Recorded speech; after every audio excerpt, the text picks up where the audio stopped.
শেষ করবেন। এখন যখন বলে পৃথিবী শেষ করবেন, তখন কিছু মানুষ বলে, সন্দেহ করে যে কে জানে পৃথিবী শেষ হবে হবে না। ভাই, সাধারণত দুনিয়াতে যে সকল জিনিসের শুরু আছে ওর শেষ আছে। দুনিয়াতে যার শুরু আছে তার শেষ আছে। এই শুরু শেষটা কিভাবে হবে, আল্লাহ রাব্বুল আলামিন কিভাবে শেষ করবেন, একটা কথা সব মানুষেরা আমরা মোটামুটি জানি যে ইসরাফিল ফেরেশতা সিংহায় ফুৎকার দিবেন তো দুনিয়া শেষ হবে। ওই ফুৎকারটা কি জিনিস, ওই ফুঁকটা কি জিনিস শুনেন। আল্লাহ রাব্বুল আলামিন কোরআনে বলছেন, ফাইদা নফিখা ফিস সূরি নাফখাতুন ওয়াহিদা, যখন সেই ফুৎকারে, যখন সেই সিংহায় একটা ফুৎকার দেওয়া হবে, ওয়া হুমিলাতিল আরদু ওয়াল জিবাল ফাদুক্কাতা দাক্কাতান ওয়াহিদা, এবং এই পাহাড়গুলিকে আর এই পৃথিবীকে তুলে নেওয়ার পর যখন করতালি দেওয়া হবে। হ্যাঁ ভাই, আমাদের কত মন কত কুইন্টাল উঠাতে পারবো? পৃথিবীর সবচেয়ে বাহাদুর মানুষ 2 কুইন্টাল 3 কুইন্টাল 4 কুইন্টাল, কিন্তু একটা পাহাড় তুলে যখন আরেকটা পাহাড়ের সঙ্গে করতালি দেওয়া হবে তখন ওই অবস্থাটা কেমন হবে ভাইয়েরা? আল্লাহ তাআলা কোরআনে বলছেন, ফায়াউমা ইদিন ওয়াকাআতিল ওয়াকিয়া, ওই দিন সেই বড় ঘটনা ঘটে যাবে। বুঝা গেল যে একটা ফুৎকার দেওয়া হবে। ভাই, এই ফুৎকারটা কি জিনিস, কিভাবে ফুৎকার হবে, আর এতে আমরা কিভাবে ধ্বংস হব? দেখেন, ফুৎকার হবে 2টা। 1 নম্বর ফুঁক যখন দেওয়া হবে তখন পৃথিবীর মানুষ ঘাবড়ে যাবে, যাওয়ার পর তারা বেহুশ হয়ে যাবে। আর দ্বিতীয়বার যখন ফুৎকার দেওয়া হবে তখন তাদের ভিতরে আল্লাহ রাব্বুল আলামিন আবার রূহ ফিরিয়ে দিবেন। ওই জীবন পাওয়ার পর মানুষেরা এখন উঠবে। কিন্তু একটা কথা বুঝিয়ে দিই, যে বলবেন ফুৎকার দিয়ে কি কোনো দুনিয়া নষ্ট হয়? আমরা যদি গোটা মহফিলের মানুষ মিলে এই মাইক্রোফোনটাকে ফুঁকাই তো এদিক থেকে ওইদিকে 1 ইঞ্চিও কি নড়াতে পারবো? তো ওটা আবার কেমন ফুঁক রে বাবা যে দুনিয়া নষ্ট হবে? ভাই, একটু আপনাকে বলি, আজ যদি একটা, বেশি না, একটা মোটর সাইকেলের হর্ন আপনার কানে বাজিয়ে দেওয়া যায় তো কেমন লাগবে? আপনি সহ্য করতে পারবেন? আচ্ছা, যদি আপনাকে ট্রেনের হর্নটা আপনার কানে দেওয়া হয় তাহলে কি অবস্থা হবে? তাহলে ফুৎকারে আওয়াজ হবে, যে সিংহায় ফুৎকার দেওয়া হবে সেই ফুঁটা লম্বা হবে, দীর্ঘ হবে। প্রথমে যখন ফুৎকারটা শুরু হবে তখন পৃথিবীতে আতঙ্ক ছড়িয়ে যাবে, আর ফুৎকারটা যেমন যেমন লম্বা হবে তেমন তেমন মানুষেরা বেহুশ হয়ে পড়ে যাবে। ভাই, হরেন আছে না গাড়ির, একটা হচ্ছে আপনি শুধু দাবালেন আর ছেড়ে দিলেন, আর একটা হলো আপনি চেপে ধরে আছেন। তো ইসরাফিল আলাইহিস সালামের যে ফুৎকার হবে সেই ফুৎকারটা দীর্ঘ হবে, লম্বা হবে। শুরুর দিকে মানুষেরা ঘাবড়াবে, আর দ্বিতীয় শেষ পর্যায়ে মানুষেরা সব মারা যাবে। আল্লাহু আকবার, বেহুশ হয়ে যাবে এবং মারা যাবে। এটা হবে পৃথিবী শেষ হওয়ার প্রথম দিক। তারপরে শুনেন, তারপরে যখন দ্বিতীয় ফুৎকার দেওয়া হবে আল্লাহ রাব্বুল আলামিন বলছেন, সুম্মা নুফিখা ফীহি উখরা ফাইদা হুম কিয়ামুন ইয়ানজুরুন, অতঃপর যখন তাদেরকে দ্বিতীয় ফুৎকার দেওয়া হবে, এই দ্বিতীয় ফুৎকারের পর মানুষেরা চেতন হয়ে জীবন পেয়ে জীবন পুনরায় পেয়ে আবার তারা দেখবে। হাদিসে এসেছে, মানুষেরা যখন দ্বিতীয় ফুৎকারের পর উঠবে তখন একটু চোখ মুখ মুছবে, চোখ মুখ মুছে নেবে। যেভাবে মানুষেরা আমরা ঘুম থেকে উঠি, উঠার পর একটু চোখ ঝাড়ি বা চোখ একটু মশরে নেই, সেভাবে মানুষ যখন উঠবে, নতুন জীবন পাবে কিয়ামতের পূর্বে, তখন তারা সেইভাবে উঠে মানুষ নিজের চেহারাকে, চোখকে একটু মুছে নেবে। ভাইয়েরা, এরপর কি ঘটবে? প্রিয়নবী মুহাম্মদ মুস্তাফা সাল্লাল্লাহু আলাইহি ওয়াসাল্লামের একটি হাদিস, এই সুন্দর হাদিসটি প্রত্যেক মুমিন মানুষকে শোনা উচিত। আয়েশা রাদিয়াল্লাহু তাআলা আনহা বলছেন যে আল্লাহ রাসূল সাল্লাল্লাহু আলাইহি সাল্লামের কাছে আমি বলতে শুনেছি, ইউহশারুন নাসু ইয়াউমাল কিয়ামাতি হুফাতান উরাতান গুরলা, কিয়ামতের ময়দানে মানুষেরা নাঙ্গা পা, মানুষেরা বস্ত্রহীন হয়ে এবং মানুষেরা খতনাবিহীন হয়ে উঠবে। ভাই, দুনিয়াতে যখন এসেছিলাম তখন কি অবস্থা ছিল? কাপড় চোপড় কি মায়ের পেট থেকে নিয়েছিলাম? যখন এসেছিলাম তখন কি পাতে জুতা মোজা ছিল? তখন কি আমাদের খতনা করা ছিল? ঠিক ওইভাবেই আল্লাহ রাব্বুল আলামিন যখন দ্বিতীয়বার আমরা পুনরায় যখন জীবন পাব, আল্লাহ রাব্বুল আলামিন সেইভাবেই আমাদেরকে উঠাবেন। এরপরে শুনেন, যখন এই কথা বলা হলো যে মানুষেরা বস্ত্রহীন হয়ে এবং নাঙ্গা পায়ে এবং খতনাবিহীন অবস্থায় উঠবে, কাপড় চোপড় কিছু থাকবে না, আপনাদের প্রায় সকলের মাথায় একটা প্রশ্ন এসেছে, তাহলে মানুষ কি এক অপরের দিকে তাকাবে? মানুষ কি এক অপরের লজ্জাস্থানের দিকে তাকাবে?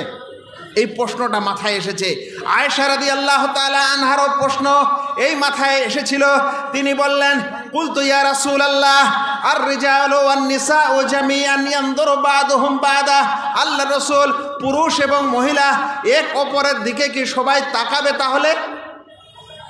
আল্লাহ রাসূল সাল্লাল্লাহু আলাইহি সাল্লাম প্রশ্নটা শোনার পর বলছেন যে আল আমরু আহাম্মু মিন আইয়ানদুরা বাদুহুম ইলা বাদ। আয়েশা, দেখা দেখি থেকে বিষয়টা অনেক ঊর্ধ্বে। এখানে দেখা দেখির কোনো সুযোগ নাই। মানুষ এমন আতঙ্কে থাকবে যে কিছু দেখা দেখির তাদের কল্পনা থাকবে না। আল্লাহু আকবার।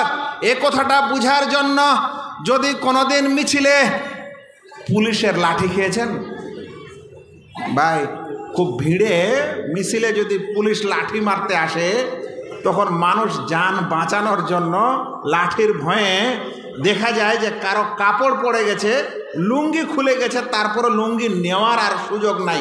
বলেন তো কেন সুযোগ নাই? কারণ সে পুলিশের লাঠির ভয় পাচ্ছে।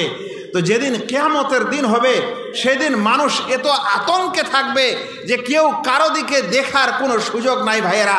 এই জন্য আয়েশা রাদিয়াল্লাহু তাআলা আনহা যখন বললেন যে আল্লাহ রসুল, মানুষেরা পুরুষেরা ও মহিলারা তাহলে কি এক অপরের দিকে তাকাবে? আল্লাহ রসুল সাল্লাল্লাহু আলাইহি ওয়াসাল্লাম বলছেন, আয়েশা, ব্যাপারটি এর চাইতে অনেক ভয়াবহ। তুমি এরকম চিন্তা করছো, মানুষের মনে এরকম আসবে না।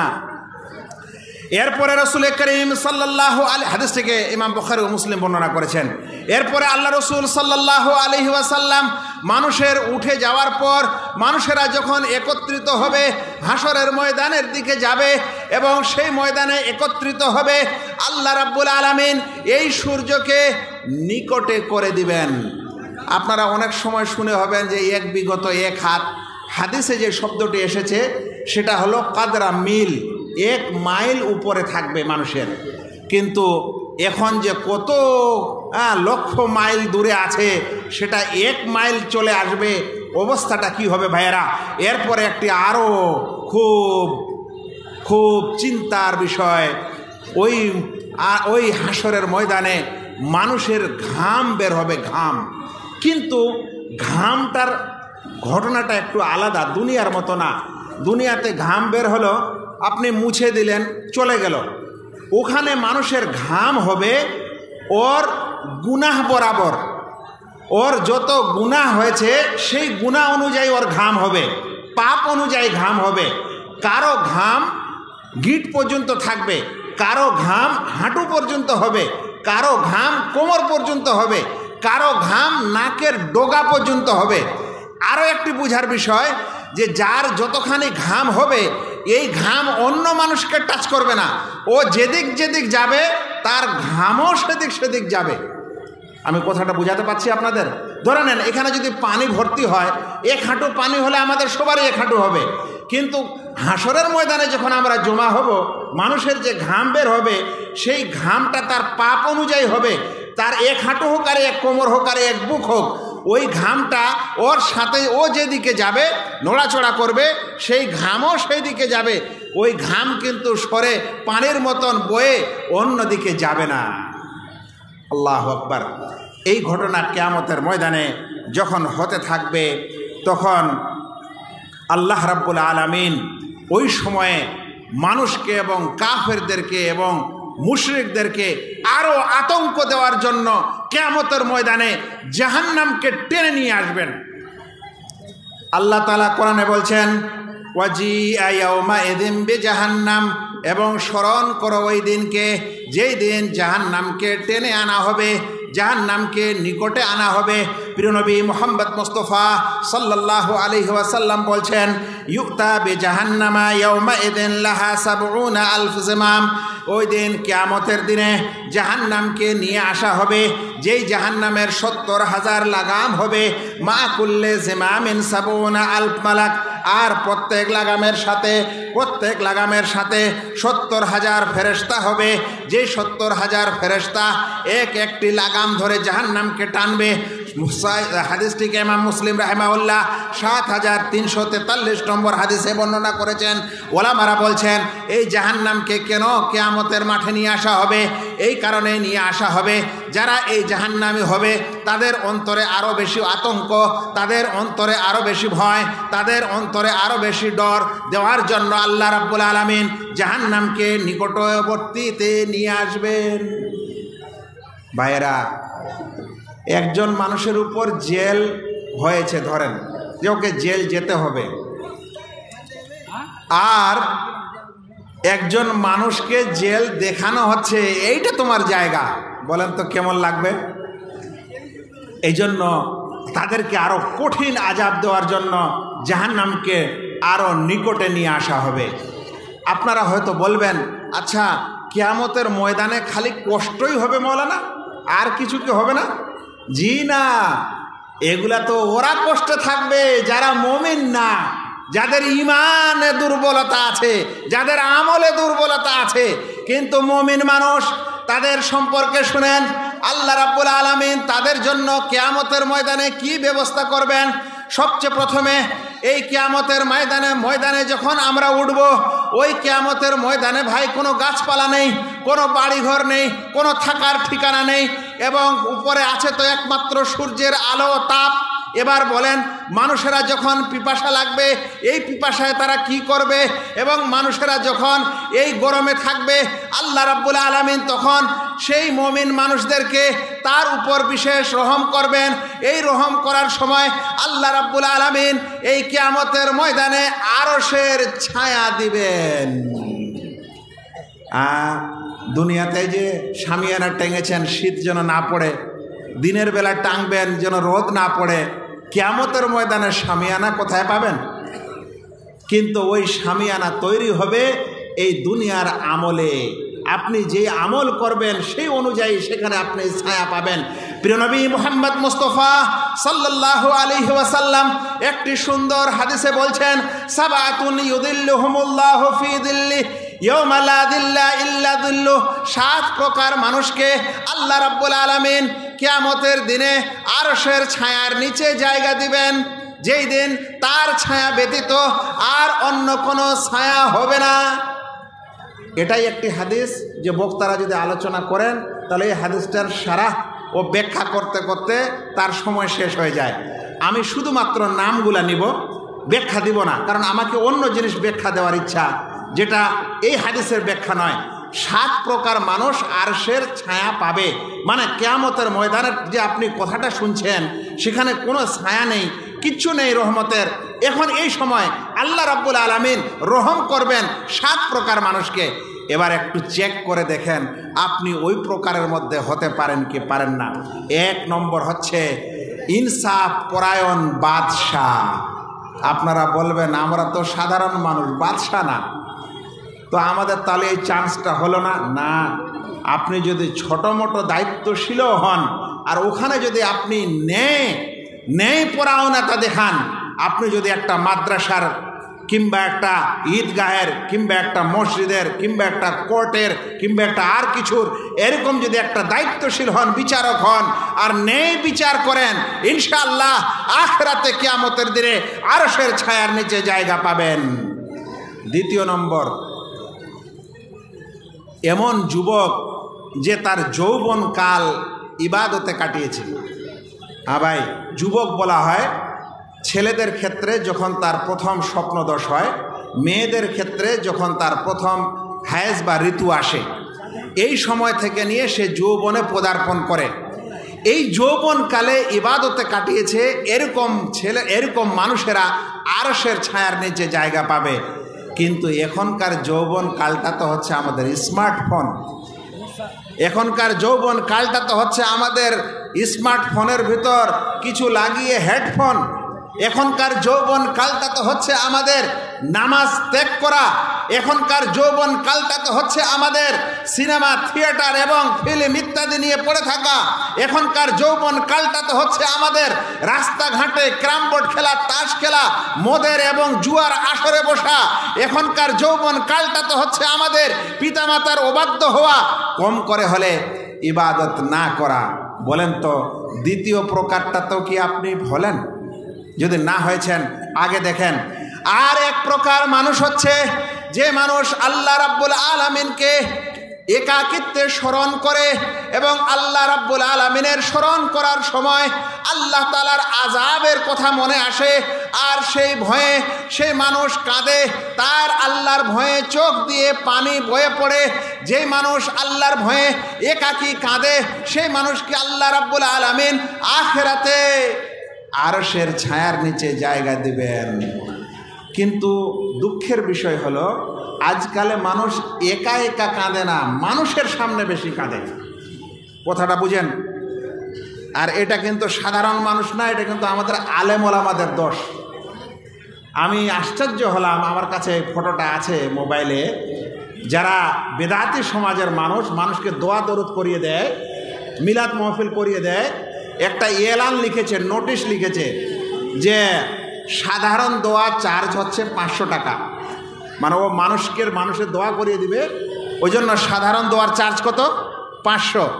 বলছে হালকা কেঁদে দেওয়া এর চার্জ হচ্ছে 1000, আর একেবারে চোখ ভিজিয়ে দাড়ি ভিজিয়ে কেঁদে দেওয়া এর চার্জ হচ্ছে 2500 টাকা। ভাই আপনি হয়তো বলবেন এই মৌলানা তো চোখ দিয়ে পানি বের করেছে, তাহলে আরশের ছায়ার নিচে জায়গা পাবে।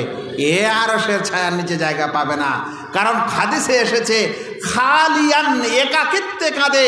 কারণ মানুষ দেখানো কাঁদা এটা আল্লাহ তাআলার জন্য কাঁদন নয়। বুঝা গেছে ভাইয়েরা? ব্যাখ্যা দিব না, আগে চলেন। এরপরে এই প্রকার মানুষ কিনা আপনি একটু নিজেকে দেখেন আরশের ছায়ার নিচে জায়গা পেতে। এই 3 নম্বর মানুষ যে তার আল্লাহর ভয়ে একাকিত্বে কেঁদেছে, চোখ দিয়ে পানি পড়েছে। এবার 4র্থ নম্বর শোনেন, ওই মানুষ যেই মানুষের মনটা মসজিদের সঙ্গে লটকানো থাকে, টাঙ্গা থাকে, ঝুলা থাকে। এর মানে হলো একবার নামাজ পড়ে বের হচ্ছে আর মনটাতে আছে এই যে এখন এশারের নামাজ পড়লাম, আবার আমাকে ফজরের সময় হাজির হতে হবে, এরকম মনটা তার টাঙ্গা থাকে। আবার ফজরের নামাজ পড়লো, আবার মনটা টাঙ্গা আছে যে এরপরে আমাকে জোহর পড়তে হবে, যদি বাজারেও যাই তবু আমাকে 11:30টায় যেন বাড়িতে চলে আসি, গোসল টোসল করে যেন জামাতে নামাজ পড়তে পারি।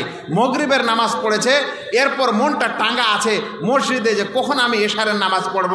ভাইয়েরা, এটা ওই সম্প্রদায় হতে পারে যেই মানুষ 5 ওয়াক্তের পাক্কা নামাজি। যদি আপনি এরকম হন তাহলে সুসংবাদ নেন, আরশের ছায়ার নিচে জায়গা পাবেন। এরপর আর একজন মানুষ হবে, একজন যুবক হবে, যেই যুবক আল্লাহর ওয়াস্তে কাউকে ভালোবেসেছে এবং আল্লাহর ওয়াস্তে তার সঙ্গে শত্রুতা করেছে। একজন যুবক মানুষ কোনো যুবক মানুষের সঙ্গে বন্ধুত্ব এ কারণে করেনি যে ও দেখতে সুন্দর, বন্ধুত্ব এ কারণে করেনি যে ও ক্লাসে পড়ে, বন্ধুত্ব এ কারণে করেনি যে ও ক্লাসে ফার্স্ট, বন্ধুত্ব এ কারণে করেনি যে ওর বাবা বড়লোক, বন্ধুত্ব এ কারণে করেছিল যে এই ছেলেটা মসজিদে নামাজ পড়ে, 5 ওয়াক্তে নামাজ পড়ে, কিংবা আজান দেয়, কিংবা ইবাদত করে, কিংবা সত্য কথা বলে, কিংবা মিথ্যা কথা বলে না। এরকম তার আল্লাহর উদ্দেশ্যে ভালো নেক আমলের কারণে সেই ছেলের সঙ্গে বন্ধুত্ব করেছে, সেই বন্ধুর সঙ্গে বন্ধুত্ব পাতিয়েছে। কিন্তু দেখা গেছে জীবনের কোনো এক সময় ওই বন্ধু বিগড়ে গেছে, সঠিক রাস্তা থেকে দূরে সরেছে।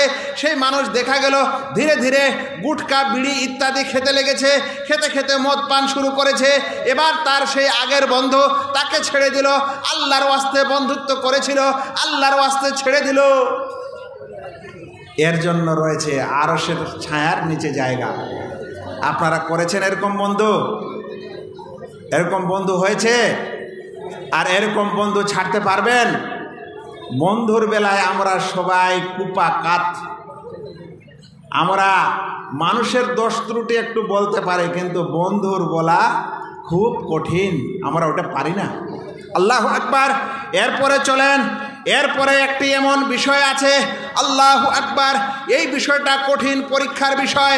আল্লাহ রাসূল সাল্লাল্লাহু আলাইহি ওয়াসাল্লাম বলেছেন যে যদি কোনো মহিলা যে সুন্দরী এবং যে যার বংশ বুনিয়াদ মর্যাদা সম্পন্ন মর্যাদাবান এরকম কোনো নারী যদি কোনো পুরুষকে বেবিচার করার জন্য একাকিত্বে কোথাও পেয়েছে, তারপর বেবিচার করার জন্য দাওয়াত দিয়েছে, কিন্তু এই পুরুষ সেই মহিলাকে বলে ছেড়ে পালিয়ে এসেছে যে আমি আল্লাহকে ভয় করি, তাহলে আল্লাহ রাব্বুল আলামিন এরকম ব্যক্তিকে আরশের ছায়ার নিচে জায়গা দিবেন। ভাই আজকালে বলেন সুন্দরী মহিলার কথা এসেছে, মানুষ আজ স্মার্টফোনটা কন্ট্রোল করতে পারে না। একটা নোংরা ছবি আসলে চোখটা ফিরাতে হবে, ওটা কাটতে হবে, এটা আমরা পারি না। একাকিত্বে আমরা বিভিন্ন ধরনের জিনায় লিপ্ত হই, কিভাবে আরশের ছায়ার নিচে জায়গা হবে ভাইয়েরা? তারপরে শুনেন, এরপরে আল্লাহ রাসূল সাল্লাল্লাহু আলাইহি সাল্লাম বলেছেন অতঃপর ওই ব্যক্তি আরশের ছায়ার নিচে জায়গা পাবে। এই চান্সটা আপনারা এখানেও নিতে পারেন ভাইয়েরা। এই 7 নম্বরের চান্স আরশের ছায়ার নিচে জায়গা পাওয়ার জন্য এখানে প্রত্যেক ব্যক্তি, প্রত্যেক মা ও বোনেরা এবং যারা এখানে এসেছেন আপনারা এই চান্স নিতে পারেন। আল্লাহ রাসূল সাল্লাল্লাহু আলাইহি সাল্লাম বলেছেন যে ব্যক্তি এমনভাবে আল্লাহর জন্য দান ও খয়রাত করবে, এমনভাবে সাদাকা করবে যে সে এক হাত দিয়ে দিবে, সে যদি ডান হাত দিয়ে দেয় তাহলে বাম হাতকে কোনো খবর থাকে না। ডান হাত দিয়ে দিলে বাম হাতে খবর থাকে না, মানে কি ভাই? এক হাত দে আর এক হাতকে খবর থাকে না, মানে কি? মানে হলো এই যে ও আল্লাহর জন্যই দেয়, ও মনে এটা চায় না যে মানুষ দেখুক, ও মনে এটা রাখে না যে আমি এখানে 1 লাখ বা 50,000 দান করছি তো মাদ্রাসার কমিটিটা দেখুক, এই সকল জনগণরা দেখুক যে আমি 50,000 দান করলাম, 5,000 করলাম, 50 টাকা করলাম, 500 টাকা করলাম। এর তোয়াক্কা করবেন না ভাইয়েরা। ভাইয়েরা কথাটা একটু ভালো করে বুঝেন, এই কথাটি দান করেন আপনারা, আমরা কার জন্য ভাই? আল্লাহকে খুশি করার জন্য না। তো মানুষকে খুশি করার কোনো নিয়ম থাকবে না আপনার অন্তরে, মানুষের কাছে ভালো হওয়ার কোনো আশা থাকবে না। এই 500 টাকা হাত থেকে বের করে আল্লাহ রাস্তায় দিয়ে দিবেন, দেখানোর কোনো দরকার নেই। এমনকি আমি অমুক বক্তারা বলে একটু আপনারা যদি দান করতেন তো আমি একটু দোয়া করে দিতাম। দান কবুলের জন্য কোনো দোয়া করার দরকার নেই, কথাটা ভালো করে বুঝেন। দান মানেই হলো আল্লাহকে সন্তুষ্ট করার জন্য দেওয়া। আপনি আল্লাহকে সন্তুষ্টের জন্য যখন দিলেন, আল্লাহ তাআলা আপনার অন্তর হিসাবে সেটা কবুল করবেন কিংবা করবেন না। কোনো মানুষের দোয়ায় আপনার দান কবুলও হবে না, আপনার দোয়া আপনার দান রদও হবে না। আমি কথাটা বুঝাতে পেরেছি? আপনারা বলবেন হয়তো কমিটির মানুষেরা যে মৌলানা তাহলে আমাদের তো কোনো আর ভূমিকা রাখলেন না আপনি।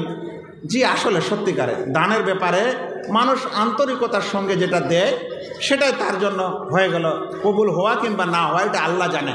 আমি আব্দুর রাকিব, আমরা সবাই মিলে যদি বলি যে ইনার আল্লাহ তুমি ইনার দানকে কবুল করো, তাহলে সেটা কবুল হবে, এর কোনো গ্যারান্টি নাই। আর না করো তো কবুল হবে না, এরও গ্যারান্টি নেই। এটা আপনার আন্তরিকতার উপর নির্ভর করে এটা কবুল হওয়া কিংবা না হওয়ার। এই জন্য আমি বলছিলাম এই 7 নম্বরটার চান্স কিন্তু আমরা সবাই নিতে পারি। আল্লাহু আকবার। আমরা সৌদি আরবে দেখেছি, সৌদি আরবের মানুষ কোনোদিন টাকা এভাবে খুলে দেয় না। এই যে আমরা দিচ্ছি কিনা এভাবে টাকাটা এভাবে দিচ্ছি না, এভাবে তারা দেয় না। তারা টাকাটা সবসময় এইভাবে দেয়, এইভাবে দেয়, কারণ তারা চায় না যে ও কত দিচ্ছে এটা মানুষেরা দেখুক। কিন্তু আজ আমাদের মধ্যে এই দানের ইখলাস কমে গেছে, আমরা দেখিয়ে দেখিয়ে দিতে চাই। এমনও অবস্থা হয়েছে যে আমরা মানুষকে বলছি যে যদি আপনি এটা মোটা টাকা দান দেন তাহলে আপনার নামটা এই পিলারে লিখে রাখবো। কি বলা আছে? আপনার নামটা পিলারে খোদাই করে লিখে রাখা হবে। ওই মানুষ ভাবছে আরে তাহলে আমার নামটা লেখা থাকবে, মানুষেরা পড়বে, দেখবে, বলবে অমুক ঘরটা, অমুক মসজিদটা, অমুক রুমটা মাদ্রাসার অমুক দিয়েছে। আপনি ভাই আল্লাহর কাছে কিছু পাবেন না, দুনিয়ার মানুষের প্রশংসা পাবেন, আল্লাহর পাবেন না। এই জন্য দান খয়রাতে সতর্ক থাকবেন। আপনি 1 টাকাও দান করেন কিন্তু ইখলাসের সাথে দান করেন, কাউকে দেখানোর জন্য, কারো বাহবা পাওয়ার জন্য না। হ্যাঁ, যদি নিয়ম আছে আপনার এখানে কিছু দেওয়ার, যেভাবে দেওয়া হচ্ছে আমি এটাকে কখনো বিদআত বলছি না, নাজায়েজ বলছি না, দেওয়া এরকম ভালো, কিন্তু এর চাইতেও উত্তম পদ্ধতিতে আপনি দিয়ে রেখে চলে গেলেন, আলহামদুলিল্লাহ, আল্লাহ রাব্বুল আলামিন কবুল করবেন। ভাইয়েরা, আপনারা শুনছিলেন কিয়ামতের ময়দানে আল্লাহ রাব্বুল আলামিন 7 প্রকার মানুষকে আরশের ছায়ার নিচে জায়গা দিবেন। ওই 7 প্রকার যদি আপনি না হতে পেরেছেন তাহলে দুর্ভাগা। কিন্তু একটা আরও বুদ্ধি আছে ওই আখিরাতে ছায়া নেওয়ার জন্য। ভাইয়েরা, এটা কিন্তু আপনি ওই মানুষই এটা পাবে যে কিন্তু কোরআন পড়তে জানে, আর যে কোরআন পড়তে জানে না ও এই সুযোগ পাবে না। আরশের ছায়া ছাড়াও 2টি সূরা কিয়ামতের ময়দানে ওই সূরা পাঠকারীকে ছায়া দিবে। আল্লাহু আকবার। ওটা কি ভাই? ওটা কোনো বিশেষ বিষয় নয়, এটা 2টি কোরআনের সূরা আখিরাতে আপনাকে ছায়া দিবে। শুনেন, প্রিয় নবী মুহাম্মদ মুস্তাফা সাল্লাল্লাহু আলাইহি ওয়াসাল্লাম বলছেন, তাতিয়া কিরাআতুল বাকারা আল ইমরান, এটাকে অন্য ভাষায় বলা হয়েছে আজ-জাহরাওয়াইন। 2টি সূরা 2টি ফুলের মতো সূরা। এই 2টি সূরা হচ্ছে 1 নম্বর সূরা বাকারা, যেটা সূরা ফাতিহার পরে কোরআনের 2 নম্বর সূরা, আর দ্বিতীয় সূরাটি হচ্ছে আল ইমরান, অর্থাৎ সূরা বাকারা এবং সূরা আল ইমরান। এর সম্পর্কে রাসূল করিম সাল্লাল্লাহু আলাইহি ওয়াসাল্লাম বলছেন, তাতিয়ানে কা গামামাতান ফাতুদিল্লানে আলা সাহিবহিমা। এই 2টি সূরা আকাশে ছায়া মতো হয়ে আসবে, বাদলের মতো হয়ে আসবে, মেঘের মতো হয়ে আসবে, এবং যারা এই 2টি সূরাকে এই দুনিয়াতে পাঠ করেছে আল্লাহ রাব্বুল আলামিন তাদেরকে এই 2টি সূরার ছায়াতে রাখবেন।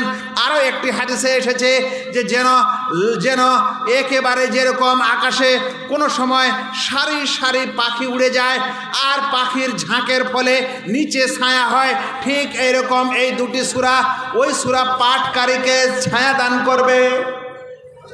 হ্যাঁ ভাই, আমরা আছি গ্রামের মানুষ, একটু ছোট সূরা পড়তে পছন্দ করি, আর মা ও বোনেরা আছে ঘুরে ফিরে খালি ইয়াসিন, ঘুরে ফিরে খালি সূরা ইয়াসিন, ওর চাইতে আর একটু বেশি হলে গেছে সূরা মুলক। আর এইদিকে সূরা বাকারা আর সূরা আল ইমরান পড়লে আপনি আখিরাতে কিয়ামতের ময়দানে আপনি ছায়া পাবেন। যেভাবে মানুষকে মেঘ ছায়া করে ওইভাবে আপনি ছায়া পাবেন। সেই জন্য যারা কোরআন পড়তে জানেন তারা এই সুযোগ নেন, আর যারা কোরআন পড়তে জানেন না তারা কোরআন পড়তে শিখেন। আল্লাহু আকবার। এই কোরআন পড়তে যে মানুষ জানে না, যে মুসলিম জানে না, এ অনেক খায়ের থেকে, অনেক সওয়াব থেকে বঞ্চিত। আল্লাহু আকবার। একটি ঘটনা মনে পড়ে গেল, সৌদি আরবের হারামের মসজিদে হারামে পৃথিবীর সব দেশ থেকে হাজিরা হজ করতে এসেছে। তার মধ্যে তুর্কিস্তানের টার্কির মানুষ এবং পুরুষ ও মহিলা হজ করতে এসেছে। আসার পর সৌদি আরবের 2 হারামি, মক্কা এবং মদিনার 2 মসজিদের নিয়ম আছে যে লাইনের মাঝে মাঝে সামনে সুন্দর করে সাজিয়ে কোরআন মজিদ রাখা হয়। যে মানুষ সুন্নত পড়ার পর বা এমনি সময় বসে কোরআন পড়তে চায় সামনে হাত বাড়াবে, কোরআন নেবে আর কোরআন পড়বে। একজন লোক বলছেন যে তুর্কির একজন হাজি, সে অনেক হাজিয়ানি মানে মহিলা, সে অনেক বৃদ্ধা হয়ে গেছে। এরপর যখন মসজিদে হারামে হজ করার পর নামাজ পড়ে বসে আছে, তখন দেখছে যে মানুষেরা কোরআন পড়ছে ও খুলে খুলে পড়ছে। ওই মহিলা কোরআনের পাতাটা ছুঁচ্ছে, মানে এইভাবে নাড়ছে, আর একদিক থেকে আরেক দিকে যাচ্ছে, কিছুই পড়তে পারছে না, আর চোখ দিয়ে তার পানি ঝরে যাচ্ছে। তাকে জিজ্ঞাসা করা হলো যে তুমি কাঁদছো কেন? বলছে, বাবা, আজ আমি বুঝতে পারছি যে জীবনের একটা বড় সময় আমার চলে গেছে, আমি কোরআনটা পড়তে পারি না। আজ পৃথিবীর লক্ষ লক্ষ মানুষ এখানে হাজির হয়ে কোরআন পড়ছে, তারা সওয়াব কামাচ্ছে, হজ করতে এসেছে, আমিও এসেছি, কিন্তু আমি এ কাজ করতে পারছি না। আমি আপনাদেরকে বলতে চাই যে আপনি বড় হন আর ছোট হন, সব মানুষ, মুসলিম সমাজের প্রত্যেক ব্যক্তি কোরআন পড়তে শিখবে। কোরআন একটি এমন জিনিস, আপনি পড়বেন তাও লাভ, আপনি শুনবেন তাও লাভ, আপনি ব্যাখ্যা করবেন তাও লাভ, আপনি ব্যাখ্যা শুনবেন তাও লাভ, আপনি মুখস্থ করবেন তাও লাভ, আপনি তাফসীর করবেন তাও লাভ। এটা হলো কমলা লেবুর মতো, কোনো কিছুই এতে অসুন্দরের কিছু নেই, সবটাই সুগন্ধের মতো। ভাইয়েরা, আমরা শুনছিলাম যে কিয়ামতের মাঠে যখন আমরা হাজির হব, সেই ভয়াবহ অবস্থায় মুমিন মানুষের জন্য সবচেয়ে প্রথমে এই আরশের ছায়া এবং এই সূরা বাকারা এবং এই সূরা আল ইমরানের ছায়া হবে। এরপর মানুষেরা যখন তৃষ্ণায় থাকবে, এই তৃষ্ণার সময় সর্বপ্রথমে কিয়ামতের ময়দানে মানুষেরা হাজির হওয়ার পর তৃষ্ণা লাগবে। সেই তৃষ্ণার সময় সবাই চাইবে যে আমরা একটু পানি পান করব, কিন্তু পানি কোথায় পাবেন ভাই?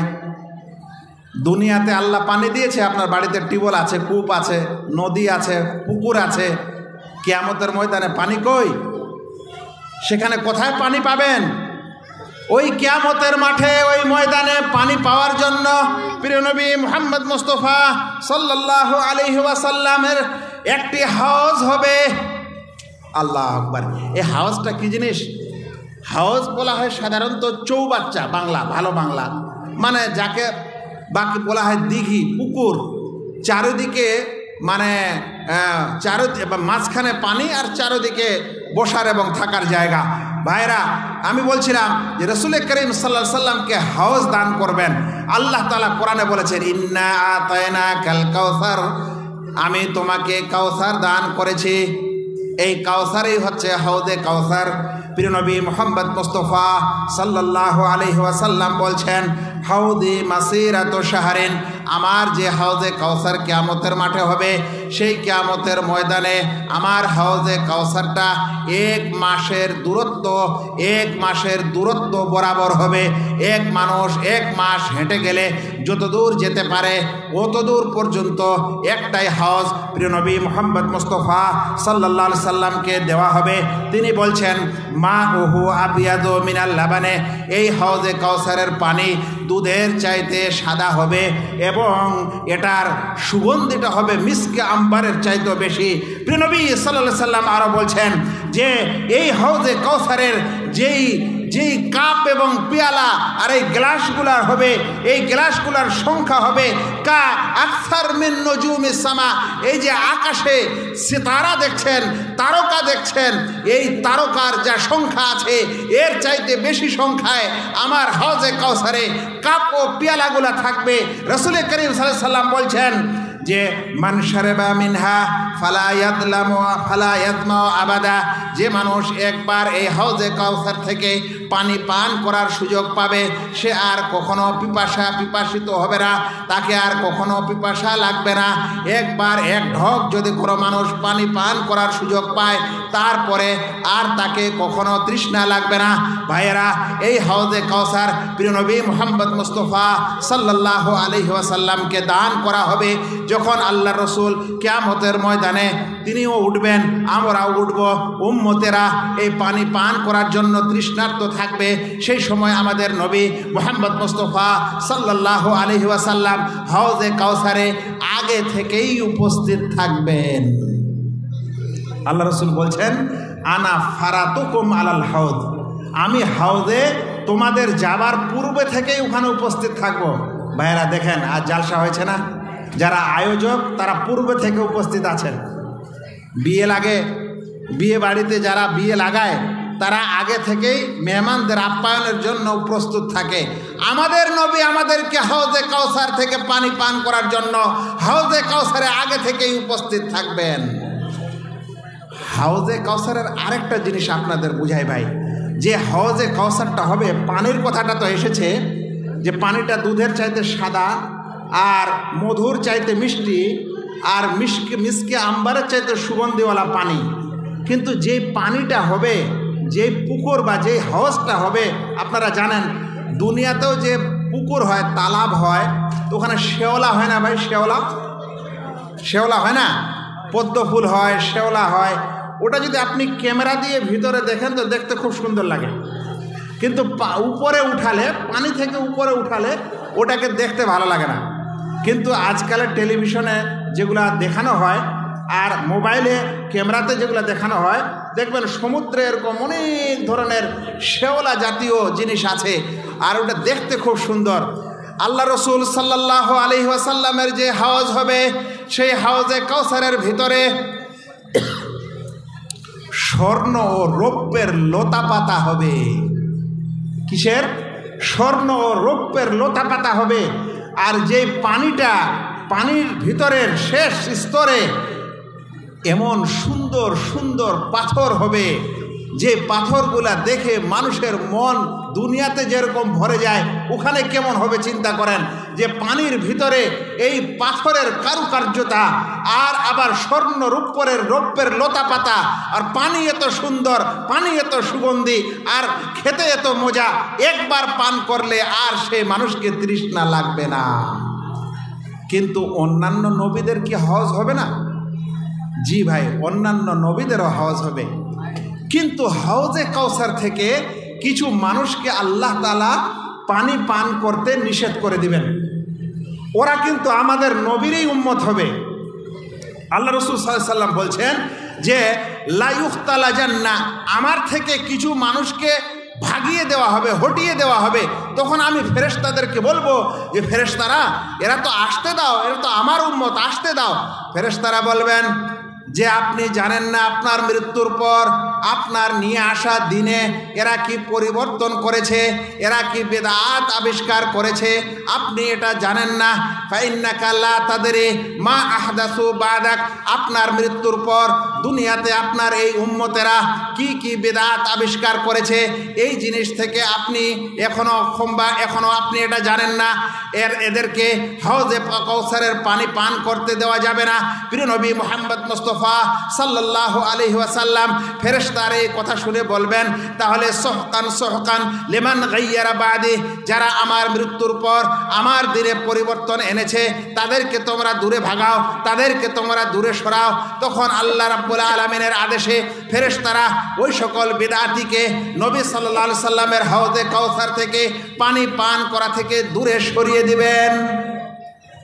আচ্ছা ভাইয়েরা, তাহলে বিদআতটা খুব ভালো নাকি?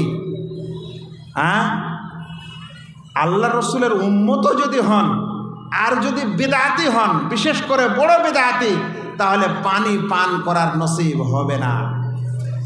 এখানে আরেকটি জিনিস আপনারা ওলামারা একটু বিশেষ করে বুঝতে পারবেন, সাধারণ মানুষেরা বুঝতে পারবেন।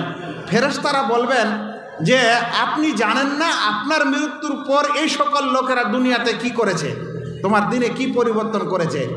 তার মানে বোঝা গেল যে আম্বিয়া ইকরাম আলাইহিমুসসালাম রাও মৃত্যুর পর দুনিয়াতে তার উম্মতেরা যা কিছু করছে, যা ঘটনা ঘটছে, এ সকল কিছুর খবর নবীরা জানেন না। এখন বিদআতি মানুষের প্রথম কথাই হলো ওইটা যে নবীরা আলেমুল গায়ব, বলে আমাদের নবী আলেমুল গায়ব, আলেমুল গায়ব, আলেমুল গায়ব করে চিৎকার করেও মহফিলটা শেষ। কথাটা বুঝতে পারছেন ভাই? আমাদের সমাজে কিছু মানুষ আছে যারা বলে যে আল্লাহ যেমন গায়েব জানে তেমন আমাদের নবীও বলে গায়েব জানে। আর এখানে ওই হাউজে কাউসারে যখন ওই সকল সম্প্রদায়কে তাড়িয়ে দেওয়া হবে, তখন আল্লাহ রসুল বলবেন এটা আমার উম্মত, আসতে দাও। আচ্ছা বলেন তো, আল্লাহ রসুল সাল্লাল্লাহু আলাইহি ওয়াসাল্লাম যদি সব কিছু জানতেন এবং এই দুনিয়াতে যা ঘটছে এগুলা তিনি যদি কবর থেকে জানতে পারতেন, তাহলে ওই সকল লোককে এটা কি বলতেন যে আসতে দাও, আসতে দাও? কারণ এরা বিদআতি, এরা তো পানি পান করতে পারে না। যদি আল্লাহ রসুল জানতে পারতেন তাহলে ফেরেশতাদেরকে বলতেন না যে ছেড়ে দাও, আসতে দাও। ফেরেশতারা বলবে, তারপর আল্লাহ রসুল বুঝতে পারবেন যে হ্যাঁ এই সকল লোকেরা হচ্ছে বিদআতি সম্প্রদায়। এখন যারা বিদআতি তাদের এটাই আকীদা যে আল্লাহ রসুল সাল্লাল্লাহু আলাইহি ওয়াসাল্লাম গায়েব জানেন। নেন, এই দুনিয়াতে গায়েব জানেন করে চিৎকার করেন, আখেরাতে আপনি ওই হাউজে কাউসারের পানি পান করতে পারেন না। কারণ আপনার এই আকীদা, আপনার এই দিনে নতুন বিদআত আপনাকে পানি পান করতে দিবে না। ভাইয়েরা, এরপরে সবচেয়ে বড় সমস্যা, কিয়ামতের ময়দানে মানুষেরা একত্রিত হয়েছে, এরপর সবাই ত্রাহি ত্রাহি অবস্থা। এই সময় বিচার আচার শুরু হবে না। তখন সবচেয়ে প্রথমে প্রিয় নবী মুহাম্মদ মুস্তাফা সাল্লাল্লাহু আলাইহি ওয়াসাল্লামকে নয়, বরং মানুষের অন্তরে আল্লাহ তাআলা একটা ইলহাম করে দিবেন। ইলহাম একটা শব্দ আছে শরিয়ায়, এটা আলেম ওলামারা বেশি বুঝবেন। মানে কোনো জিনিস, কোনো কিছুর উদ্রেক হওয়া, অন্তরে কোনো জিনিসের উদ্রেক হওয়া, যে এটা মনে হয় করা ভালো হবে, এটাকে বলা হয় ইলহাম। কিয়ামতের ময়দানে কিছুই হচ্ছে না, বিচার আচার ত্রাহি ত্রাহি অবস্থা, তখন মানুষের অন্তরে আল্লাহর পক্ষ থেকে ইলহাম হবে যে তোমরা মানুষের পিতা আদম আলাইহিস সালামের কাছে যাও, গিয়ে ওকে বলো যে যেন বিচার শুরু করা হয় আল্লাহর কাছে, তুমি একটু আবেদন করো।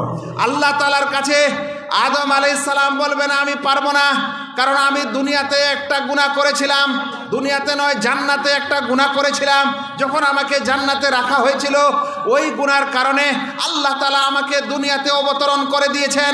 আমি এই সময় আল্লাহকে এই সুপারিশ করার মতো আমার ক্ষমতা নেই, আমি পারবো না।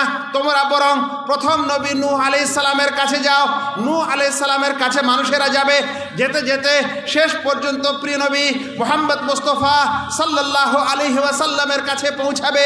প্রিয় নবী মুহাম্মদ মুস্তাফা সাল্লাল্লাহু আলাইহি ওয়াসাল্লাম তখন সাজদায় পড়ে আল্লাহ তাআলার এমন প্রশংসা করবেন, তিনি বলছেন যে আমি এই প্রশংসা দুনিয়াতে জানি না, আল্লাহ তাআলা আমাকে ওই সময় শিখিয়ে দিবেন, ওই প্রশংসা করব। তখন আল্লাহ তাআলা আমাকে বলবেন মুহাম্মদ মাথা উঠাও, তুমি কি চাচ্ছ বলো, তুমি কি সুপারিশ করতে চাচ্ছ করো, তোমার সুপারিশ কবুল করা হবে।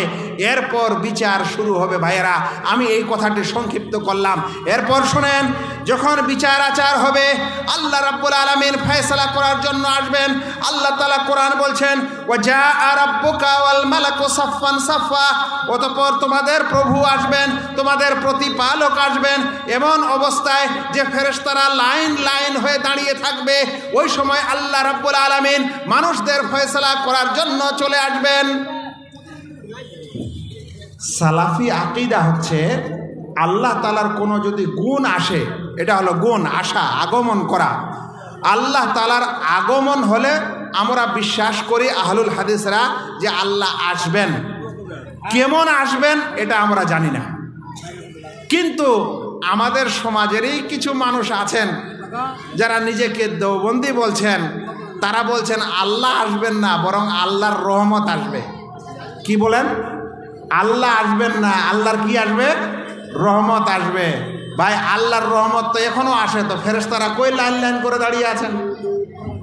তাহলে ওই দিন যে লাইন লাইন হয়ে দাঁড়িয়ে থাকবেন তো ফের ওই রহমতের জন্যই না, আল্লাহ রাব্বুল আলামিন স্বয়ং আসবেন। আল্লাহু আকবার, আল্লাহু আকবার। আল্লাহ রাব্বুল আলামিন যখন ফয়সালা করার জন্য আসবেন তখন দৃশ্যটা কি হতে পারে একটু চিন্তা করেন। ফয়সালা করার জন্য যখন আল্লাহ তাআলা ফয়সালা করবেন, আপনি মনে রাখিয়েন ভাইয়েরা, যে আপনি যেরকমই বান্দা হন না কেন, যদি আপনার মধ্যে ঈমান থাকে আল্লাহ রাব্বুল আলামিন আপনার সঙ্গে কথা বলবেন। আল্লাহ রাসূল সাল্লাল্লাহু আলাইহি সাল্লাম বলছেন মা মিনকুম মিন আহাদিন ইল্লা সায়ুকাল্লিমুহু রাব্বুহু লাইসা বাইনাহু ওয়া বাইনাহু তারজুমান। তোমাদের সকলের সাথে, তোমাদের প্রত্যেকের সাথে আল্লাহ রাব্বুল আলামিন কিয়ামতের ময়দানে কথা বলবেন। আল্লাহ এবং তোমার মাঝে, আল্লাহ এবং এই বান্দার মাঝে কোনো রকম অনুবাদক থাকবে না। ভাইরা, আজ যদি একটা আরবের মানুষ আসে, আপনি কথা বলতে চান তো একটা অনুবাদকের দরকার হয়, ভাষা বোঝা যায় না। কিন্তু আল্লাহ তাআলা কিয়ামতে দুনিয়ার সব মানুষের সঙ্গে কথা বলবেন, প্রত্যেকের সঙ্গে কথা বলবেন, কোনো অনুবাদকের প্রয়োজন হবে না। আপনি যা বলবেন আল্লাহ তা বুঝবেন, আল্লাহ যা বলবেন মানুষ তা বুঝবে, কোনো রকম সমস্যা হবে না। মনে রাখবেন, এই সময় কিয়ামতের ময়দানে যখন আল্লাহ রাব্বুল আলামিন সকলের বিচার আচার হয়ে যাবে, বিচার আচার শুরু করবেন, হিসাবপত্র নেবেন, আর সেই সকল মানুষদের হিসাব আসাব যখন হয়ে যাবে, সেই হিসাবের সময় আল্লাহ তাআলা প্রত্যেক মানুষকে সার্টিফিকেট দিবেন, যাকে আপনারা বলেন আমল নামা। এই আমল নামা মানে যে আমল আপনি দুনিয়াতে করেছেন ওই রেজাল্ট আপনাকে দেওয়া হবে, আর এই রেজাল্টটা আপনার হাতে উড়ে উড়ে এসে লেগে যাবে, আপনাকে নিতে হবে না।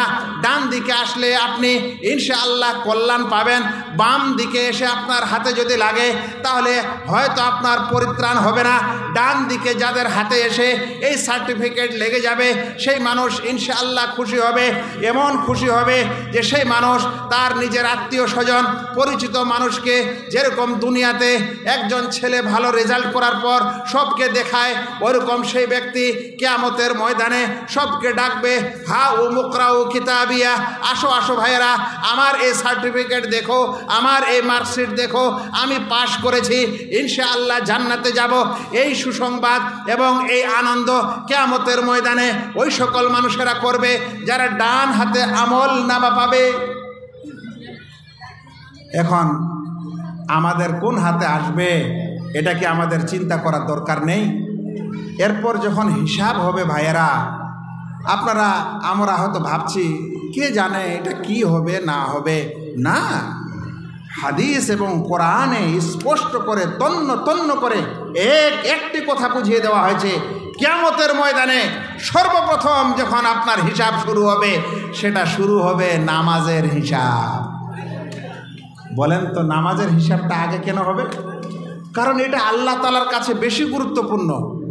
মাস্টারেরা কোশ্চিন লেখে, মানে প্রশ্ন দেয়, দেওয়ার পর বলে এই কোশ্চিনটা হচ্ছে কম্পালসারি, এটা দিতেই হবে।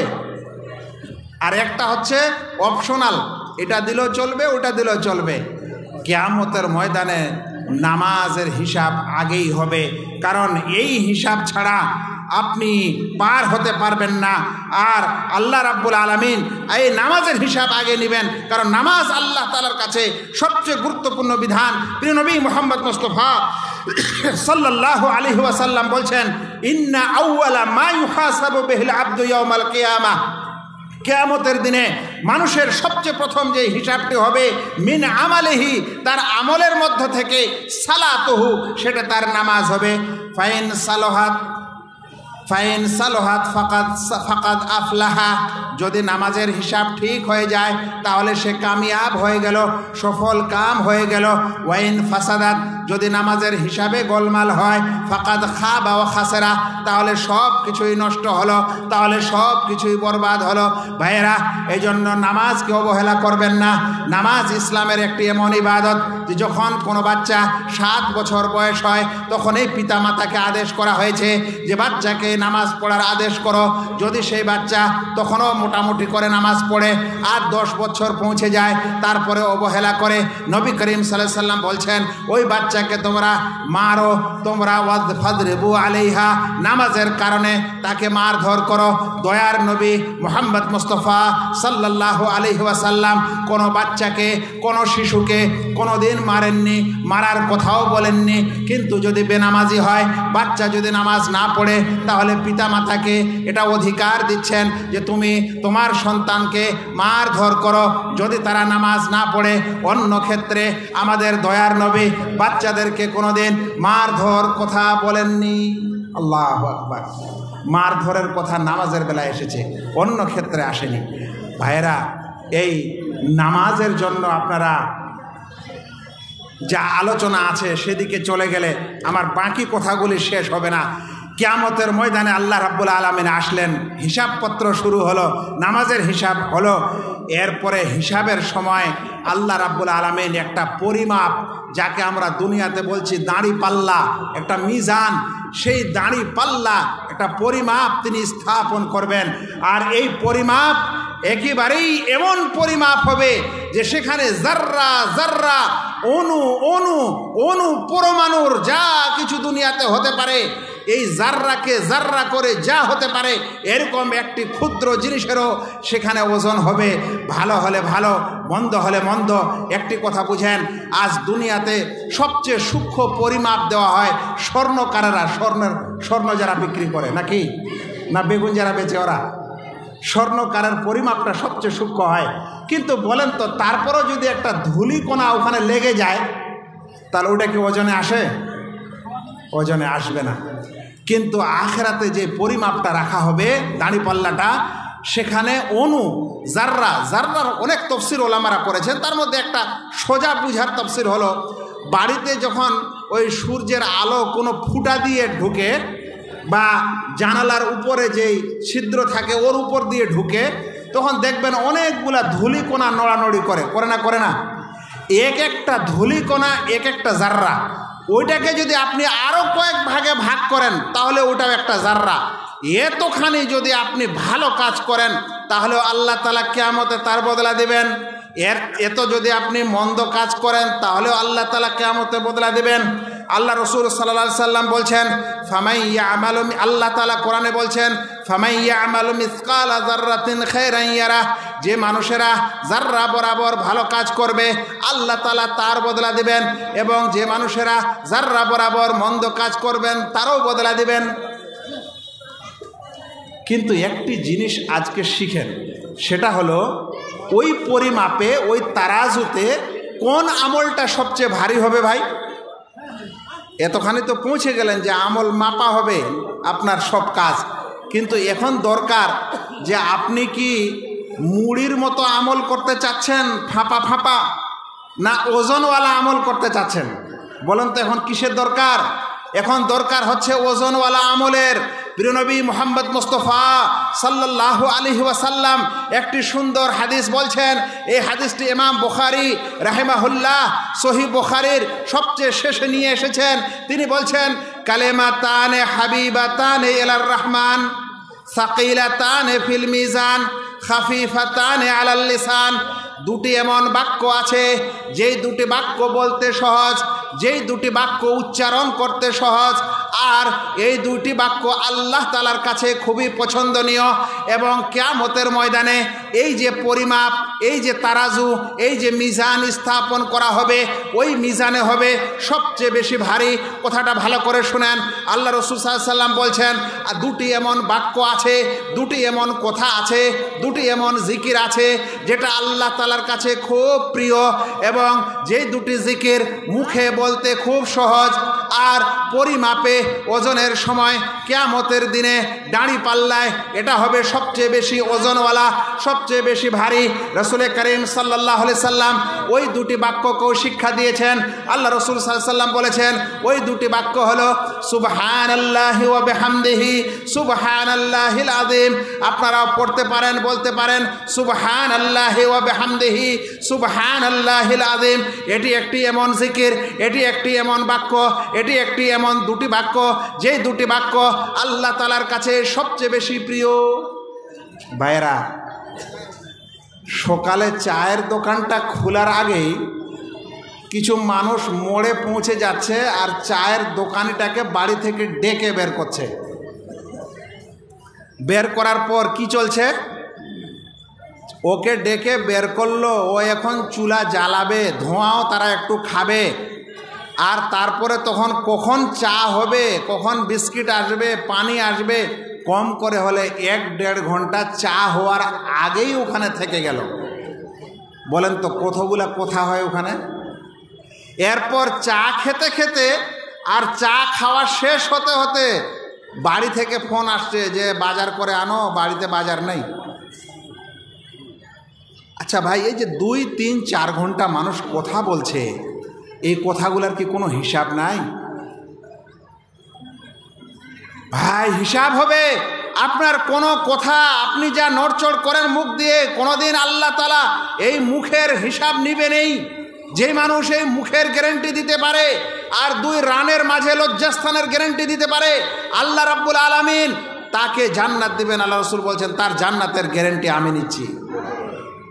আমরা গীবত করব, চুগলি করব, যাই মন তাই করব, কিছু হবে না। এমন কথা বলেন যেই কথা বললে আপনার লাভ হবে, এমন বাক্য বলেন যেই বাক্য বললে কিয়ামতের ময়দানে ওজন করলে তার ওজনের কারণে আপনি ক্ষমা পেতে পারেন। বলবেন সুবহানাল্লাহি ওয়া বিহামদিহি সুবহানাল্লাহিল আযীম। আপনি মাঝে মাঝে আল্লাহ রাব্বুল আলামিনের জিকির আজকার করতেই থাকবেন, সুবহানাল্লাহ, আল্লাহু আকবার, আস্তাগফিরুল্লাহ। আমাদের দেশের রিংটোন আর সৌদি আরবের রিংটোন কত পার্থক্য। আমি প্রথমে একজন কোনো সৌদি ভাইকে রিং করছি মোবাইলে, তো রিংটোনটা আসছে ইমলা লাহাদাতিল ইন্তজার বেকাসরাতিল ইস্তেগফার। এ কথাটার মানে হলো যে খালি সময়কে জিকির ও ইস্তেগফার দিয়ে ভরে দাও। খালি সময়কে, তোমার খালি সময়কে জিকির এবং আজকার আর ইস্তেগফার ইত্যাদি দিয়ে ভরে দাও। আমরা কিন্তু রিংটোনের সময় রিংটা শুনি, ওই সময় আমাদের যদি 2টি আমরা তাসবিহ পাঠ করি, সুবহানাল্লাহ বলি, আস্তাগফিরুল্লাহ বলি, সুবহানাল্লাহি ওয়া বিহামদিহি সুবহানাল্লাহিল আযীম বলি, তাহলে আমাদের ওই পরিমাপে ওই ওজনটা ভারী হয়। ভাই সকল, এরপর আমাদের এই হিসাব নিকাশ হবে। হওয়ার পর কোন আমল ভারী হলো, কোন আমল হালকা হলো, এরপর আল্লাহ রাব্বুল আলামিন কাফেরদেরকে, মুশরিকদেরকে হিসাব আসাব নেবেন না, এটা কথা মনে রাখেন।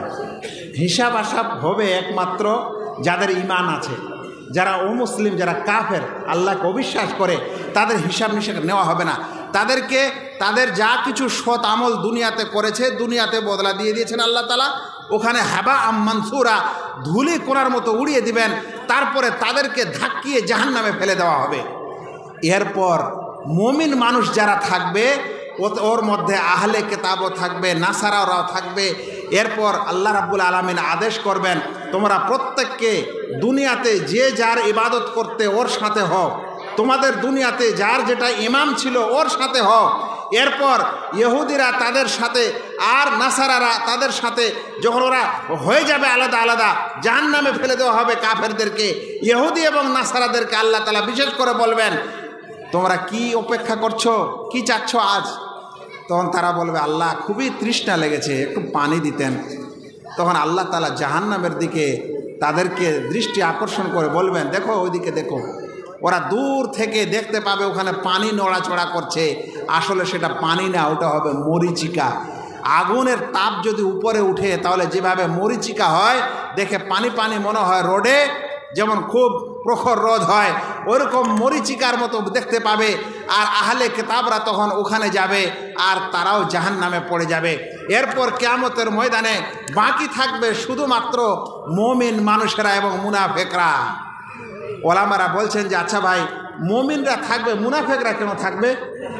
বলছে এই কারণে মুনাফিকরাও থাকবে যে দুনিয়াতে তারা মুমিনদের পাছা ছাড়েনি। মুনাফিকরা রাসূল করিম সাল্লাল্লাহু আলাইহি সাল্লামের সাহাবীদের সাথেই জীবন যাপন করতো, অথচ মুনাফিক ছিল। আখিরাতে আল্লাহ তাআলা ওদেরকে শাস্তি দিবেন, ওরা এখন পর্যন্ত তাদেরকে আল্লাহ ছাড়বেন না, কিয়ামতের ময়দানে মুমিনদের সাথেই আছেন। এরপরে ঘটনা কি ঘটবে শুনেন। এরপর সব হিসাব নিকাশ হয়ে গেল, কাফেরেরা জাহান্নামে গেল, আহলে কিতাবরাও গেল, মুনাফিক ও মুমিনরা আখিরাতে এই কিয়ামতের ময়দানে বেঁচে আছে, বাকি আছে। এরপর হঠাৎ করে কিয়ামতের ময়দান অন্ধকার হয়ে যাবে। আল্লাহু আকবার। এখন যদি আমরা হঠাৎ করে এখানে বাতি চলে যায়, আমরা যেতে পারবো নিজের নিজের বাড়িতে?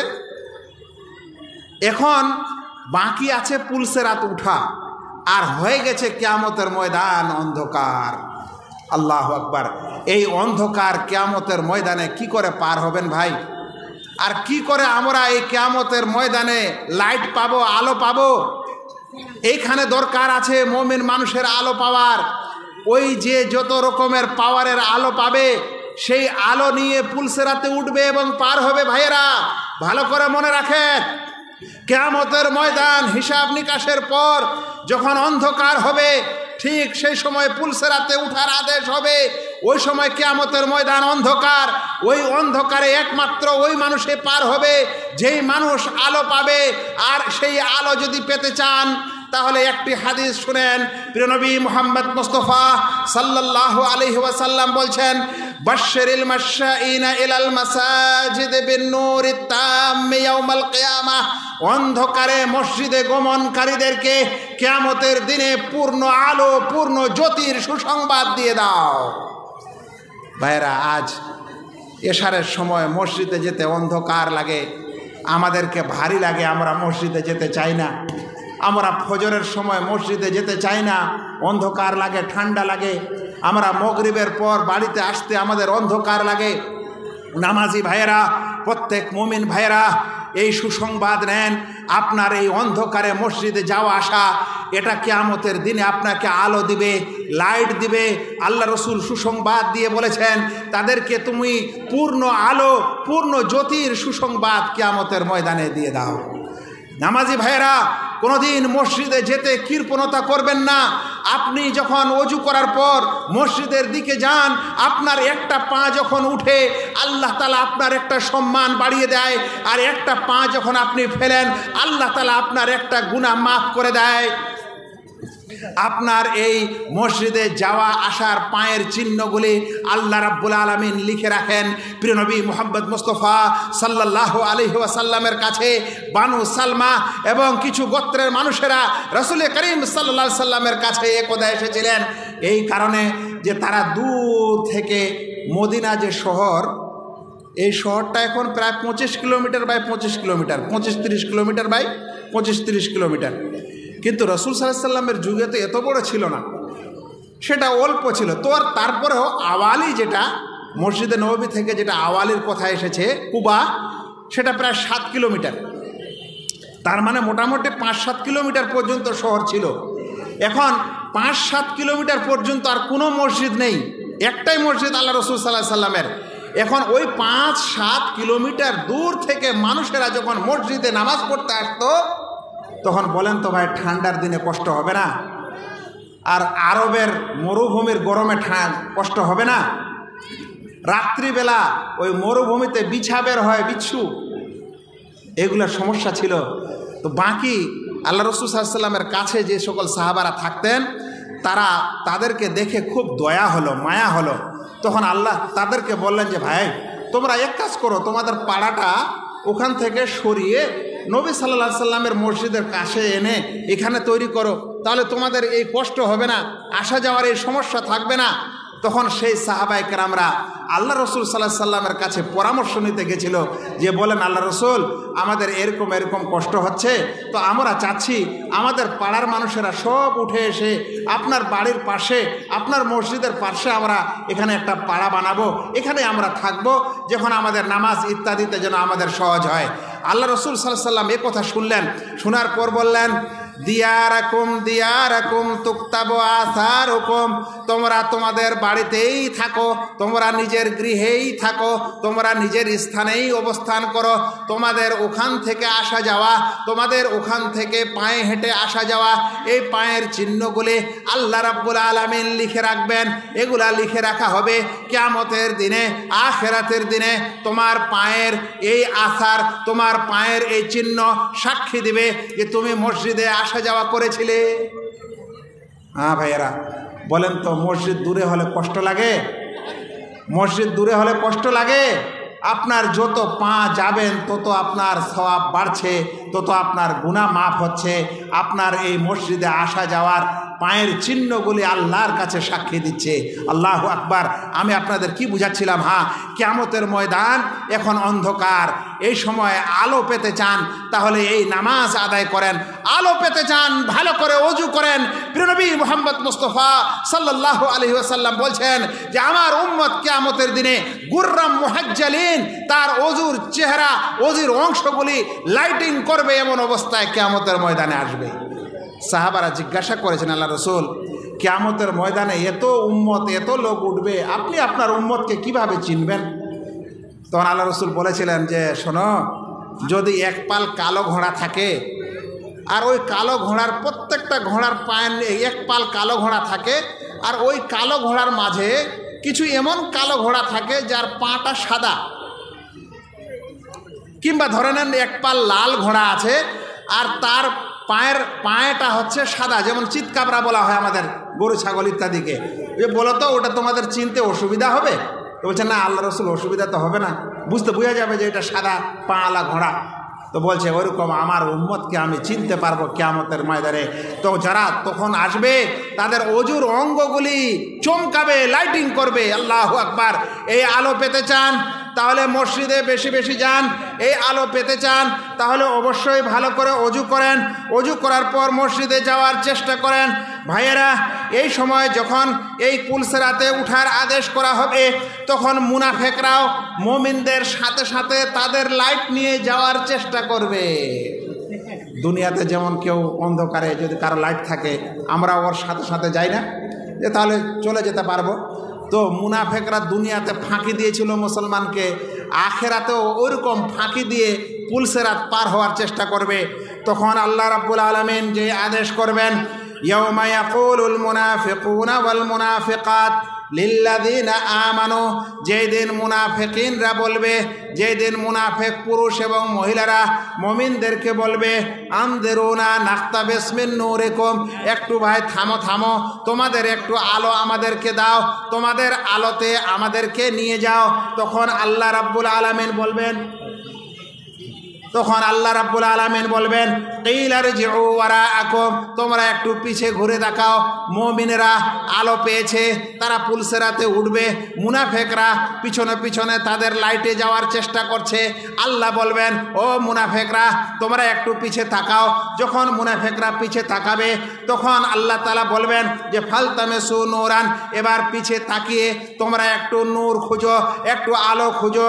ফাযুরিবা বাইনাহুমুস সূর, এই সময় আল্লাহ রাব্বুল আলামিন মুমিনদের নূর আর মুনাফিকদের নূরে, মুনাফিকদের মধ্যে একটা পর্দা করে দিবেন, একটা আড় করে দিবেন। মুনাফিকরা অন্ধকারে থেকে যাবে, এরপরে জাহান্নামের সর্বনিম্ন স্তরে পড়ে যাবে, আর মুমিন মানুষেরা তাদের আলো লাইট নিয়ে এবার পুলসেরাত পার হবেন। ভাই পুলসেরাতটা পার হতে হবে, তারপরে জান্নাতে যেতে হবে।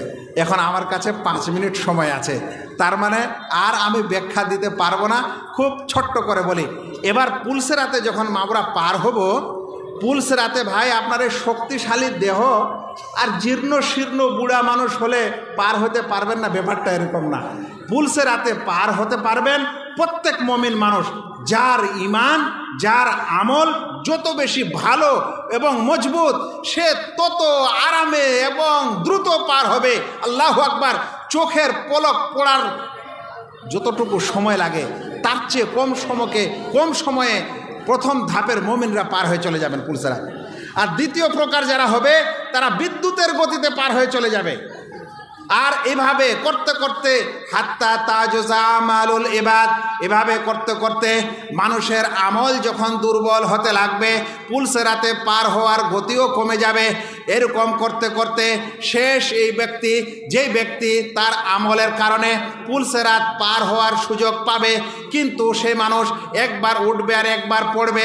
যেরকম ছোট্ট বাচ্চা হাঁটতে শিখে, একবার কোনো রকম করে দাঁড়িয়েছে, এক পা আগে বাড়িয়েছে, তারপরে পড়ে যাচ্ছে। পুলসেরাতে ওই দুর্বল ইমানের মানুষেরা যখন পার হবে এইভাবে পড়বে, এবং কোনো সময় সে হামাগুড়ি দিয়ে হাঁটবে, কিন্তু তার দুই পাশে কিছু এমন কাঁটাওয়ালা জিনিস থাকবে আংটার মতো, ওটা যখন চেপে ধরবে তার শরীর রক্তাক্ত হয়ে যাবে। কিন্তু আল্লাহ রাব্বুল আলামিন এই ব্যক্তিকে পার করার তৌফিক দান করবেন। যখন পুলসেরাত পার হবে, হওয়ার পর পিছনে একবার ঘুরে দেখবে, দেখার পর তাই পুলসেরাতকে দেখে বলবে, আল্লাহ তাআলার এই সমস্ত প্রশংসা, যিনি আমাকে তোমার থেকে আজ নাজাত দিয়েছে, কিন্তু রক্তাক্ত হয়ে গেছে। ভাইয়েরা, আজ যদি কোনো মানুষ ওইটারও সুযোগ পায় তো আলহামদুলিল্লাহ। এরপর যে সকল মানুষের ঈমান দুর্বল হয়ে গেছে, ওর ঈমানের চার্জ নেই, সে কারণে দেখা গেল কেউ পুলসেরাতের শুরুতে পড়েছে, কেউ মাঝখানে পড়েছে, কেউ শেষে পড়েছে, কিন্তু যাদের ঈমান এতখানি মজবুত ছিল যে পুলসেরাত পার হতে পারে, ওরা পার হয়ে চলে গেল। বাকি গুনাহগার মানুষেরা পুলসেরাতের নিচে জাহান্নামে পড়ে গেল। এবার মুমিনরা পার হয়েছে, কিন্তু এখনও জান্নাতে ঢুকতে পারবে না। জান্নাতের দরজা কিন্তু লাগানো থাকবে, তালা মারা থাকবে। সবচেয়ে প্রথমে আমাদের নবী সাল্লাল্লাহু আলাইহি সাল্লাম গিয়ে জান্নাতের দরজা খুলবেন, কিন্তু জান্নাতের দরজা এখনও না গেল না, পুলসেরাত পার হয়েছে। আর জান্নাতের গেট, এর মাঝখানের স্থানটাকে বলা হয় জান্নাতের আগিনা। জান্নাতের আঙ্গিনা, জান্নাতের আগিনা ভাই, ওই জায়গায় মুমিনেরা পার হয়েছে যারা, এরা সবাই জান্নাতে যাবে। এখানে কিছু কাজ হবে, একটাই কাজ বলে আমার আলোচনা শেষ করছি, মাফ করবেন। এই সময় ওই মানুষেরা, যারা মুমিনরা পার হয়ে গেল, আর যারা গুনাহগার মুমিন পুলসেরাতের নিচে পড়ে গেল জাহান্নামে, যারা পার হয়েছে এখনও জান্নাতে ঢুকেনি, তারা আল্লাহ রাব্বুল আলামিনের সাথে তর্ক করবেন। আল্লাহু আকবার। তর্ক করবেন মানে বলবেন, আল্লাহ আমার সাথে নামাজ পড়েছিল, ওকে আপনি জাহান্নামে ফেলে দিলেন কেন? বান্দার খালি পাওয়ার কতখানি, জান্নাতি হয়েছে তো। আল্লাহ তাআলা তাকে সুযোগ দিবেন এখন তর্ক করার। ফের বলবেন, আল্লাহ অমুক লোকটা আমার সাথে, ও দান করেছিল, সাদকা করেছিল, ওকে আপনি জাহান্নামে কেন ফেলে দিলেন? আল্লাহ তাআলার সাথে তর্ক করবেন। এমন তর্ক বলছেন যে দুনিয়াতে কোনো হক পাওয়ার জন্য যেমন মানুষেরা তর্ক করে, ধরে নেন যে আপনার কাছে দুয়ারে সরকার অনেক চাল ডাল নিয়ে হাজির হয়েছে, আপনাদের কাছে কার্ড আছে, সবকে দিচ্ছে, আর একজন মানুষের কার্ড আছে ওকে দিল না, তো মানুষেরা কি বলবে, না ওর কার্ড আছে আপনাকে দিতে হবে, আপনি কেন দিবেন না, ওকে দিতে হবে, তর্ক করে না? আল্লাহ তাআলার কাছে মুমিন মানুষেরা তর্ক করবে ওখানে, তখন আল্লাহ তাআলা বলবেন যাও যাও যাও বান্দারা যাও, যাকে চিনো জাহান্নাম থেকে বের করো। ওই সময় মুমিন বান্দারা জাহান্নামে ঢুকবে। যে সকল গুনাহগার বান্দারা জাহান্নামে গেছে, কারো পা পুড়ে গেছে হাঁটু পর্যন্ত, কারো কোমর পর্যন্ত, কিন্তু কিছু মানুষ এরকম হবে যার শুধু চেহারাটা বাকি আছে, বাকি সব পুড়ে আঙ্গার হয়ে গেছে, কয়লা হয়ে গেছে। আল্লাহ তাআলা বলবেন যাও, যাকে চিনো তুমি বের করে আনো। এটাই হলো মুমিন মানুষের সুপারিশ। আল্লাহ তাআলা কিয়ামতের দিনে মুমিন মানুষকে সুপারিশ করার সুযোগ দিবেন। ওই মুমিন মানুষ তার সেই ভাইদেরকে বের করবে, করতে করতে আল্লাহ বলবেন যাও, যার অন্তরে যাররা বরাবর ঈমান আছে ওকেও বের করো, সবকে বের করে আনবে। এই সময় মুমিন মানুষ যদি আপনার দুনিয়াতে ভালো বন্ধু হয়, তাহলে আখিরাতেও আপনি এই লাভটা পেতে পারেন। শেষ কথা, এই সুপারিশ যখন মুমিন মানুষের হয়ে গেল, তখন আল্লাহ তাআলা নিজে বলবেন যে এই কিয়ামতের ময়দানে নবীরাও সুপারিশ করে নিল, ফেরেশতারাও করে নিল, মুমিন মানুষেরাও করে নিল, আর আমি আরহামুর রাহিমিন বাকি থেকে গেলাম। এবার আমি জাহান্নাম থেকে বের করব। সহিহ মুসলিমের বর্ণনা অনুযায়ী আল্লাহ রাব্বুল আলামিন ওই জাহান্নাম থেকে তখন এমন সম্প্রদায়কে বের করবেন যে লাম ইয়ামালু খায়রান কাত্তু, যারা কোনো কল্যাণের আমল করেনি, যারা কখনো কোনো ভালো আমল করেনি, আল্লাহ তাআলা তাদেরকে বের করবেন। তার মানে কিন্তু এটা নয় যে তারা কাফের হবেন, মুশরিক হবেন, তারা কিছুই করেন এরকম না। এরা হচ্ছে ওই সম্প্রদায় যারা কালেমায়ে তাওহীদ লা ইলাহা ইল্লাল্লাহ অর্থাৎ বিশ্বাস করেছিল যে আল্লাহ ছাড়া সত্য কোনো মাবুদ নেই, আল্লাহই আমার সবচেয়ে সত্য মাবুদ, তারই উপাসনা করব। এই তাওহীদের সাক্ষীর উপর যে দুনিয়াতে বাকি থেকেছে আর কোনো নেক আমল করেনি, এরকম সম্প্রদায়কে আল্লাহ রাব্বুল আলামিন জাহান্নাম থেকে মুক্তি দিবেন।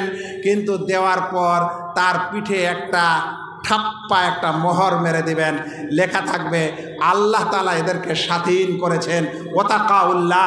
এরাও জান্নাতে যাবে, কিন্তু জান্নাতীরা চিনতে পাবে যে এর পিঠে মোহর মারা, মানে আল্লাহর বিশেষ রহমে এরা জান্নাতে এসেছে, প্রথম ধাপে আসেনি। কিন্তু ওই সকল লোকেরা বুঝতে পারবে না যে আল্লাহ তাআলা আমাদের পিঠে কোনো মোহর দিয়েছেন।